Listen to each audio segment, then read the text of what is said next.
Lately, I've been under intense scrutiny from my wife. Whenever I visit my parental home, she insists on accompanying me.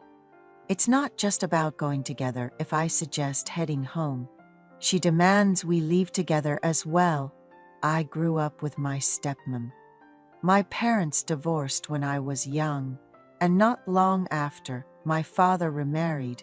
My stepmom was a single woman who married a man with 2 sons of elementary school age. My first impression of her was that she was quiet, demure, and very pretty, quite different from my sharp-tempered mother. It felt like a fairy tale, a handsome, capable divorced man meeting a young, beautiful woman. At that time, I was in the upper grades of elementary school with a brother, a year younger than me. During that tumultuous period of growth, I had many dreams of falling off cliffs and ate everything in sight, from meats to noodles. The divorce and remarriage of my parents added to the confusion of my adolescence.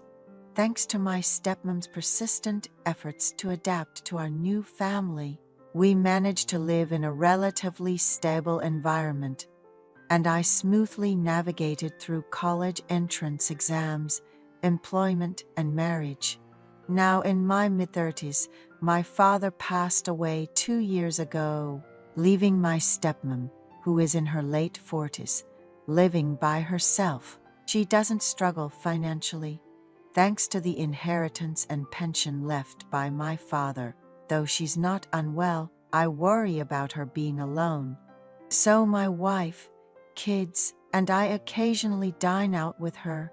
My kids are fond of their grandmother, engaging in activities like reading, singing, and drawing by her side, while she generously gives them pocket money, and occasionally sends toys or educational materials suitable for their age via mail.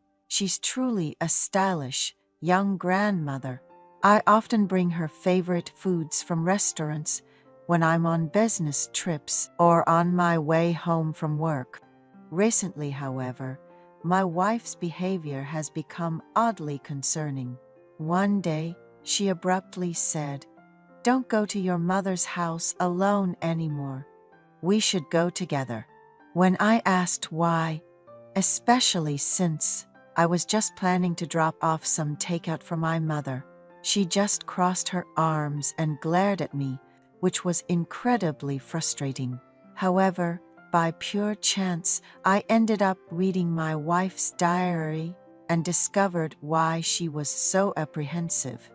According to her diary, I already knew about the unusual relationship between my brother-in-law and his mother. Last year, during the anniversary of my father-in-law's death, my brother-in-law, who is married to a Taiwanese woman and lives in China, came for the memorial service. After drinking with the family for the first time in a while, he couldn't drive and decided to stay the night at my mother-in-law's house. While deeply asleep, I heard strange noises, even though my husband and children were so sound asleep next to me that they wouldn't have noticed if I screamed. The sounds of voices led me to my mother-in-law's slightly ajar bedroom door. Peering in, I witnessed something I wish I hadn't. It was clear that the relationship between my sister-in-law and mother-in-law was unconventional. Just the other day, after dinner, my husband mentioned taking our kids to spend the night at his mom's because she missed them. With an unexpected free Friday evening, I planned to binge-watch shows on Netflix I'd been missing out on. My husband, who usually showers before bed, got ready and changed his clothes after his shower. Returning late Saturday evening, I noticed my husband wearing unfamiliar underwear. When asked, he said his mother bought them for him, which left me feeling as if the sky had fallen on me. It dawned on me that not only was the relationship between my sister-in-law and mother-in-law unusual, but so was the one between my husband and his mother. What kind of mother-in-law buys underwear for her married son? Isn't that typically a wife's role? My husband usually wears boxers, but that day he was in briefs, reminding me of a time I had seen similar underwear belonging to his father. It seemed like a bold statement from her, declaring she wanted to dress her man in styles she preferred. The apartment we live in was a gift from his father, who also helped my family during tough times. So I've always tried to be grateful and respectful towards my in-laws. However, I've decided my husband should no longer visit his mother alone. It's obvious they had time alone last Friday when the kids were asleep. Plus, I believe his mother is postmenopausal, meaning she could have intentions toward my husband. From now on, visits to his parents' house will be together, and if I sense anything suspicious, I'll insist on installing a tracking app on his phone. This was written in the note. Yes, what the wife sensed was correct. The relationship between my mother, me, and my brother is exactly as she saw. When my father was alive, my mother was a real estate agent.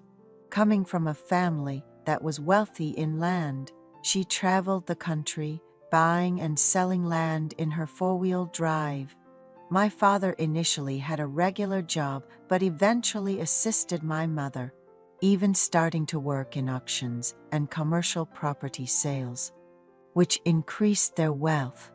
However, my mother started an affair with another real estate agent while traveling for work. When my father found out, he was willing to forgive her if she returned home, but she had already chosen the other man, taking her assets with her. Fortunately, my father had earned enough on his own that they could go through a mutual divorce. When my brothers and I grew up, Mom still occasionally met us outside to hand out some pocket money. People around us suggested that Dad should remarry. Dad, who had sworn off women, ended up meeting our stepmom through the encouragement of a close friend. Our stepmom, who had been a staunch single by choice, decided to marry Dad after a few meetings. She was warm towards us brothers and took great care in preparing our meals. One day, when Dad was out looking at some property in the countryside, and my brother had just started college, it was getting hotter, and she suggested ordering chicken. That night, we drank a lot, and I woke up to find myself lying next to her in the bedroom. She prepared a lavish breakfast the next morning, and that secret has still not been shared with anyone. My brother was preparing to study abroad in his senior year of college. I later heard that he spent his last day in the country with her. She felt great joy with us brothers, and often spent time with her when Dad was away, and my brother had left for his studies. She secretly took birth control pills without Dad knowing. She seems to have passed away without knowing about what happened between her and us brothers. I was shocked by her reaction when I introduced my fiancée. She was not like that with my wife, but she showed a snappish reaction towards me. I realized she wasn't ready to let me go, and I haven't been able to cut ties with her. Recently, she's been taking female hormone pills, thinking I couldn't leave the mother who guided her teenage sons on the right path alone. I went to see her, but my wife found out first. This is what happened with the underwear incident. She bought underwear, socks, comfortable shirts, and pants for when my brother and I visited. My brother, who sometimes comes from abroad, also spends time with her. That day, I was also with her. I made a big mistake by not wearing the carefully selected underwear I had worn. She said she wanted to see her grandchildren, but the person she wanted to see the most was me. In fact, she reacts much better to me than my wife does. However, I feel it's time to let go of my still young and beautiful mother. Even if she feels sad, it would be better for me to live well with my wife, with whom I have a longer life ahead. What should I do in this situation? I need your wisdom.